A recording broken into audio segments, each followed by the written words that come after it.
আগে আমার সংসারে অনেক অভাব ছিল এবং আমার দুইটা ছেলে বজ্রপাতে মারা গেছে, বাড়িওয়ালা একটু অসুস্থ। এই মুরগি থেকে আমার সংসারে একটু আয় উন্নতি আসে। শিবনগরের নারী উদ্যোক্তা কনক চাপা বজ্রপাতে দুই ছেলেকে হারিয়ে ভেঙে পড়েননি, বরং মুরগির খামার করেই ফেরালো সংসারের সচ্ছলতা। দামোড়হদা উপজেলার কাপাসডাঙ্গা ইউনিয়নের শিবনগর গ্রামের নারী উদ্যোক্তা কনক চাপার জীবন যেন এক ভয়াল সংগ্রামের গল্প। কনক চাপা বজ্রপাতে দুই ছেলেকে একসাথে হারায় এবং স্বামী আতিয়া রহমান একই ঘটনায় গুরুতর আহত হয়ে বিছানায় পড়েন। সংসারের অভাব সবকিছু মিলেই তিনি একসময় ছিলেন জীবনের কঠিনতম অবস্থায়, কিন্তু হাল না ছেড়ে লড়াই করে আজ তিনি নিজের পায়ে দাঁড়িয়েছেন। এই যে আমি 2011 সাল থেকে মুরগি পালন করি। আগে আমার অনেক সংসারে অনেক অভাব ছিল। আমার সবসময় মুরগি পালন করি। ফার্মে অনেক 600-700 মুরগি থাকে।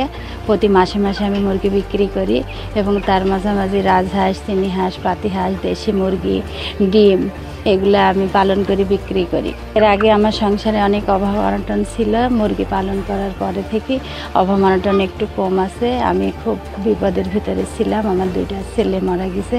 বাড়িওয়ালা কঠিন বিপদের মুখোমুখি। এই মুরগি টুরগি পালন করি আমি সংসারে আয় উন্নতি বাড়ানোর চেষ্টা করি। এই ঘটনায় নারী উদ্যোক্তা কনক চাপা বলেন, 2011 সালের সেই ভয়াল দিনটির কথা মনে আছে আজও। সেদিন আমার পৃথিবী থেমে গিয়েছিল। দুই ছেলেকে হারালাম, স্বামীও আগের মতো রইলেন না, কিন্তু মনে হয়েছিল আমি যদি হেরে যাই তাহলে এই সংসারটা ভেসে যাবে। তাই নিজের মনের সাথে যুদ্ধ করে দাঁড়ালাম শক্ত করে। তারপর সৃষ্টিকর্তার কৃপায় আজ আমার সংসারে ফিরেছে সচ্ছলতা। দুই ছেলে বাজ পড়ি মরে যায়, খুব অভাবী সংসারে কষ্ট করেছিল, এখন মাথা গোজা মতন জায়গা করে ফেলেছে।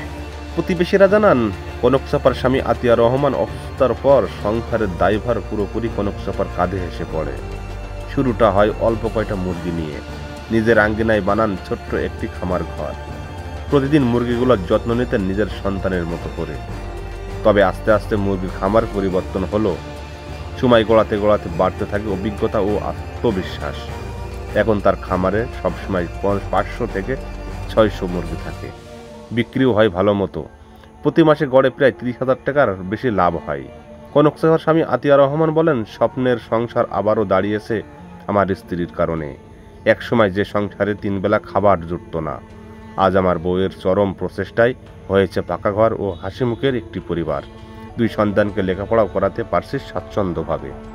স্থানীয়রা বলেন, কনক চাপা খুবই পরিশ্রমী একটি মেয়ে। যেদিন বজ্রপাতে 2 ছেলেকে হারিয়েছিল মনে হয়েছিল সেদিন আর বাঁচবে না, কিন্তু এখন তাকে সবাই উদাহরণ হিসেবে দেখে, নারীদের জন্য উজ্জ্বল দৃষ্টান্ত। কনক চাপা এখন শুধু একজন খামারি নন, গ্রামের অনেক নারীর অনুপ্রেরণা। তিনি চান অন্য নারীরাও যেন ঘরে বসে না থেকে এভাবে নিজের পায়ে দাঁড়িয়ে নিজেদের ভাগ্য গড়ুক। রবিউল ইসলাম বাবু, দামোড়হদা, চুয়াডাঙ্গা।